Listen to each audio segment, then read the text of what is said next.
ఇక నీ down fall start అవుతుంది. సేమ్ మాడంటి గోపీనాథ్ గారి మీద ఏం స్టార్ట్ చేసినా నీ మీద ఇవాళ స్టార్ట్ చేస్తున్నా. 15 రోజుల లోపల నువ్వు అదే శ్మశానంలో ఎండ్ అవుతావు. రాసి పెట్టుకో. నాతో పెట్టుకున్నావు లేదా నాతో పెట్టుకున్నావు. నేను చెప్తున్నా సేమ్ పూజ స్టార్ట్ చేసినప్పుడు ఇప్పుడు స్టార్ట్ చేసిన శుక్రవారం పూట కరెక్ట్ 15 రోజుల లోపల నువ్వు నాశనం అయి సేమ్ రోగం వచ్చి వస్తావు. 15 రోజులు ఇవాళ నుంచి లెక్క పెట్టుకో. ఎందుకు సార్ ఆల్రెడీ పూజ స్టార్ట్ చేసిన 15 రోజులు అంతే. నన్ను బెదిరిస్తారో నువ్వు ఎంత నీ బతికేంత బెదిరిస్తావు. రాసి పెట్టుకోరు. 15 రోజులు రా. నీ పోతే నన్ను అడుగు. 100 కోట్లు ఖర్చు పెడతాగా నేను రోడ్డు మీద తీసుకొస్తా. ఏం మాట్లాడుతున్నావు? ఎందుకు నోరు జారుతున్నావు?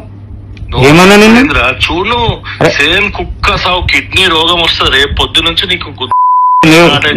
నువ్వేం పైకి వెళ్ళి 3 పల్లె నువ్వేం దేవుడు కాదు గాని నువ్వు అంటే నాకు అరే చూడు రేపు పొద్దు నుంచి నీకు ఎక్కడ నొప్పి స్టార్ట్ అవుతుంది చూడు. అరే నువ్వు ఎట్లా మాట్లాడుతున్నావు? ఏం నువ్వేమన్నా దేవుని కొడుకు ఆ పైకి వెళ్ళి పడ్డావు? నాకెందుకు శాపన పెడతావు? నీతో పని చేయడం తప్ప పని చేయనికే పెంచుతావు నువ్వు. పని చేస్తే డబ్బులు అడిగితే అట్ట అవుతావు నువ్వు.